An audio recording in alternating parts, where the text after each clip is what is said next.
सभी रात भर सो नहीं पाती है, यह याद करते हुए कि हरिणी को सच पता चल गया है और वह ईशान से माफी मांग रही है कि उसने उससे सभी से शादी करने के लिए जबरदस्ती की थी।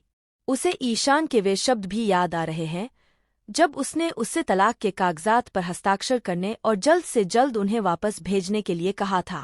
वह जल्दी से अपने तलाक के कागजात ढूंढने लगती है।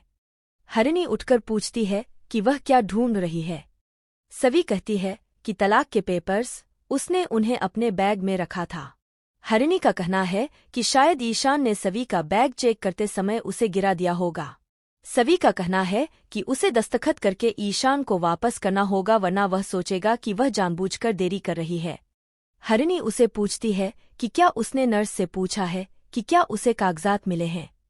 सवी नर्स को फोन करती है जो बताती है कि वार्ड बॉय ने कमरा साफ करते समय एक लिफाफा पाया था, लेकिन वह स्टेशन से बाहर है और उसे 2 दिन बाद ही सौंप सकती है। सवी मान जाती है और कहती है कि ईशान की जिंदगी तलाक के कागजातों की वजह से रुकी हुई है, वह अपनी सगाई की तैयारी कर रहा है। ईशान अपनी अलमारी खोलता है और सवी के रिसेप्शन के कपड़े देखकर उसे याद आता है कि उसने उसे पहना था। वह स्टडी टेबल की ओर देखता है और सवी को उस पर पढ़ाई करते हुए याद करता है। फिर वह किताबों और अन्य सामानों को देखता है और सवी को उनका इस्तेमाल करते हुए याद करता है। वह निराश होकर दराज खोलता है और सवी की उसे दी हुई तोहफा ढूंढ लेता है। वह उसे खोलता है और उसमें कफलिंग्स पाता है। सवी अपनी चाय की दुकान पर जाती है। शुक्ला ग्राहक को चाय देने जाती है। सवी की दोस्त शाश्वत का कहना है कि वह टॉपिक को ठीक से समझ नहीं पा रहा है और उसे उसकी मदद चाहिए। टीना का कहना है कि सवी परेशान है, उसे परेशान नहीं करना चाहिए। सवी उसे न्यूमोनिक्स पढ़ाती है, जहां वे रोजमर्रा की चीजों के साथ पढ़ाई को जोड़ते हैं और विषयों को समझते हैं। वह उसे अपनी पढ़ाई की सामग्री देती है। टीना उससे एक और किताब मांगती है। सवी किताब उठाती है और ईशान को उसे उपहार में देते हुए याद करती है। ईशान कफलिंग्स पहनता है और सवी को उसे गिफ्ट बॉक्स ऑफर करते हुए याद करता है। शाश्वत सवी से पूछता है कि क्या वह विस्तार से समझा सकती है।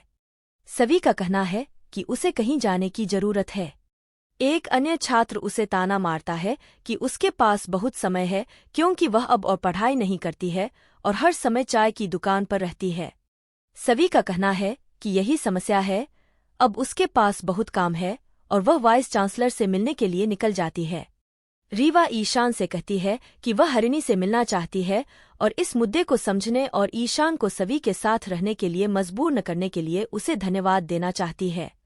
ईश का कहना है कि वह भी उससे मिलना चाहता है, तो चलो शाम को कॉलेज के बाद उससे मिलते हैं। रीवा उसे सस्ते कफलिंग्स पहने देखकर हंसती है और पूछती है कि उसका स्वाद कब से बदल गया, उसके क्लासी कफलिंग्स का क्या हुआ। ईशान गुस्सा हो जाता है और कहता है कि उसे किसी को नीचा नहीं दिखाना चाहिए। रीवा पूछती है कि उसे क्या हुआ। ईशान का कहना है कि उसे ये कफलिंग्स पसंद आए।